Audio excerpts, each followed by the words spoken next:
नमस्कार, उत्तराखंड समाचार में आपका स्वागत है। मैं हिना जोशी। सबसे पहले मुख्य समाचार। राज्यपाल गुरमीत सिंह ने केदारनाथ और बद्रीनाथ में की विशेष पूजा अर्चना। श्रद्धालुओं से संवाद, यात्रा मार्ग और पुनर्निर्माण कार्यों का लिया जायजा। स्वास्थ्य, सुरक्षा और व्यवस्थाओं पर जताया संतोष। अधिकारियों की सराहना।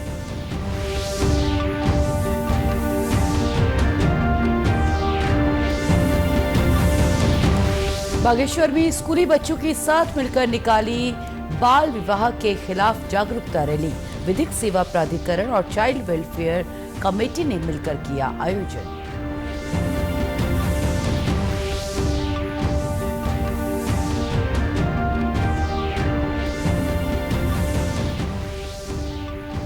और उत्तरकाशी में 500 वर्ष पुराने श्री कल्प केदार महादेव मंदिर के खुले कपाट। श्रद्धालुओं को पहली बार गर्भगृह में शिवलिंग के दर्शन और जलाभिषेक की मिली अनुमति।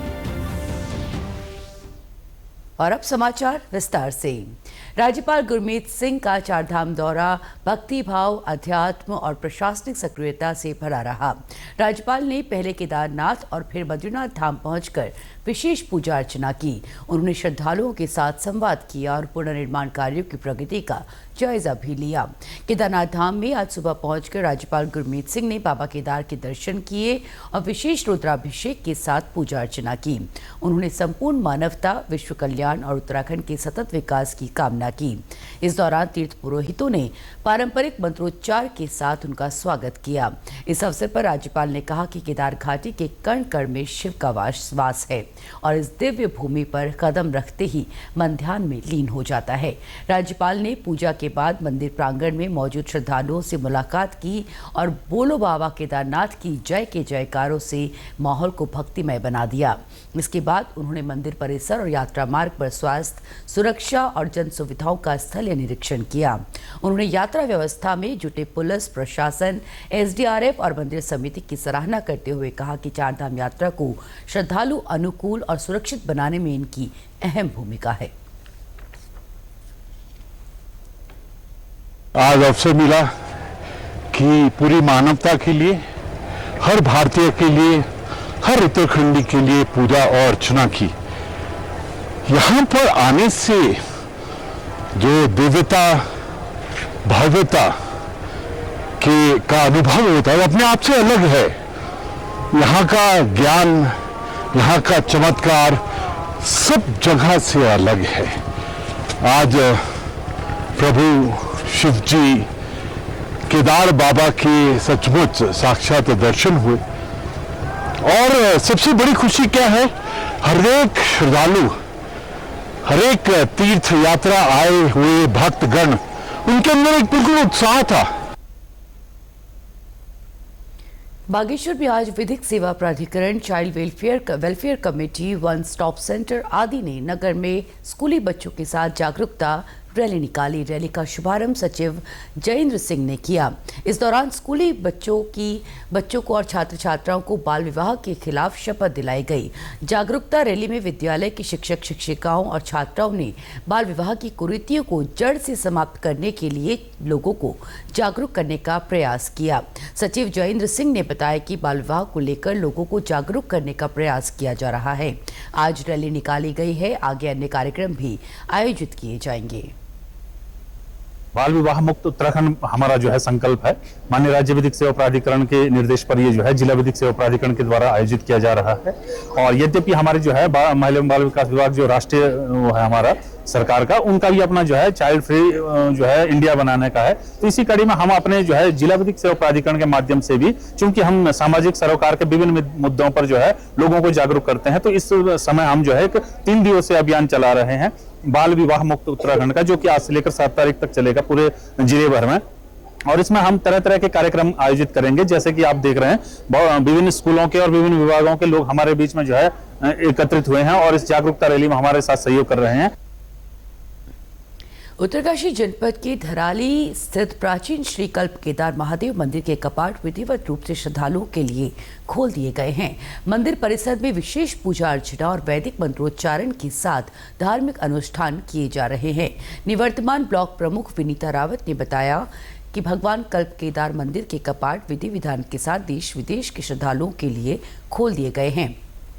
सुशील पवार ने बताया कि ये मंदिर 500 साल पुराना है। कल्प केदार महादेव मंदिर का उल्लेख स्कंद पुराण और केदार खंड में भी मिलता है। ऐसा माना जाता है कि पांडवों ने अपने अज्ञातवास के समय इस स्थान पर तपस्या की थी और स्वयं महादेव ने यहाँ उन्हें दर्शन दिए थे। ग्रामीण संजय पवार ने बताया कि ये एक विशेष अवसर है क्योंकि कई वर्षों बाद पहली बार कल्प केदार महादेव मंदिर के गर्भगृह में स्थित शिवलिंग के सीधे दर्शन और जलाभिषेक की अनुमति श्रद्धालुओं को मिली है। यह ऐतिहासिक क्षण न केवल धार्मिक दृष्टि से महत्वपूर्ण है बल्कि क्षेत्रीय आस्था और सांस्कृतिक परंपरा का भी प्रतीक है।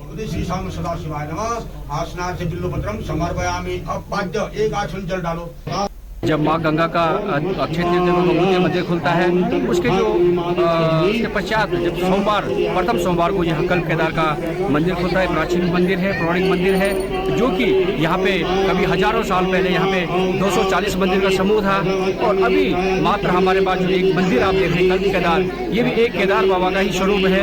यहाँ पे हजारों श्रद्धालु हर साल यहाँ पे आते हैं, दर्शन करते हैं। और जो ये हमने इस बार जो पहली बार यहाँ पे जो गर्भगृह का दर्शन हो रहे हैं, जलाभिषेक हो रहा है, ये पूरे गांव वालों के सहयोग से, समिति के सहयोग से ये हो पा रहा है।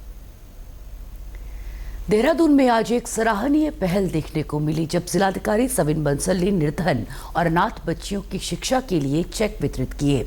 ये कार्यक्रम नंदा सुनंदा योजना के तहत आयोजित किया गया, जिसका उद्देश्य वंचित बेटियों को उच्च शिक्षा की मुख्य धारा से जोड़ना है।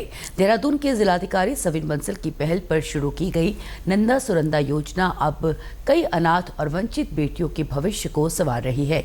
इस योजना के छठे चरण के अंतर्गत आज 9 निर्धन बच्चियों को 1,50,000 रुपए की राशि के चेक वितरित किए गए।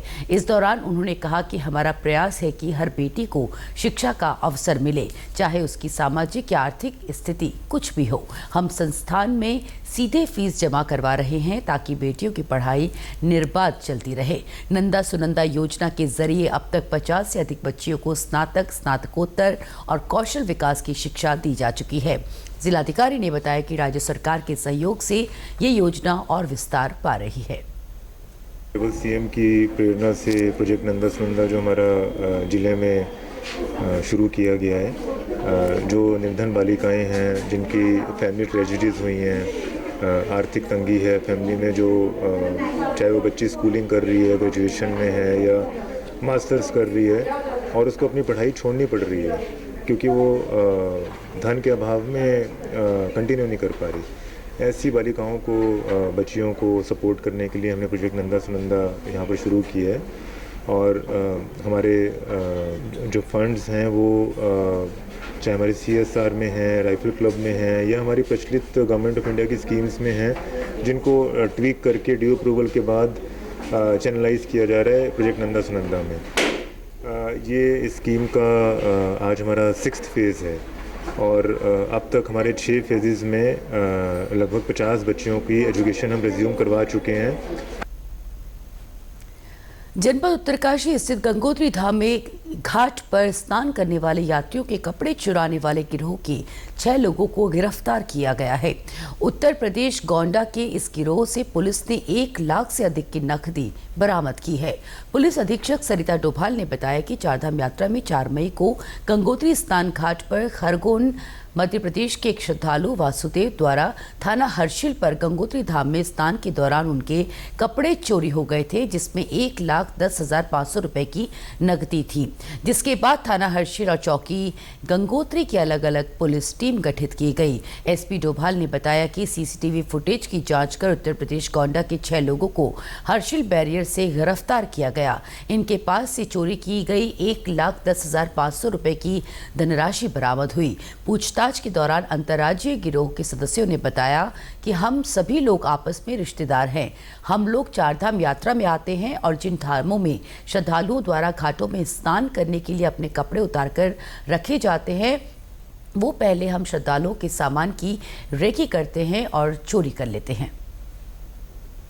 देखिए, ये 4 तारीख को एक कंप्लेनेंट थे, उनके द्वारा थाना हर्षिल में कंप्लेंट की गई थी कि गंगोत्री धाम के दर्शन के दौरान उनकी जो कपड़े हैं वो चोरी कर लिए गए और जिसमें उनका लगभग 1 लाख से ऊपर के कैश और इसके अलावा मोबाइल और आधार कार्ड वगैरह थे। इस संबंध में सूचना प्राप्त होने के बाद त्वरित कार्रवाई करते हुए जो वहाँ की सीसीटीवी फुटेज है उनको देखा गया, आसपास के लोगों से पूछताछ की गई, तो एक जो है गाड़ी को शॉर्टलिस्ट किया गया जिसमें कि ये संदिग्धों के होने के संबंध में सूचना होना प्राप्त हुआ, तो चेकिंग हमारे द्वारा की गई।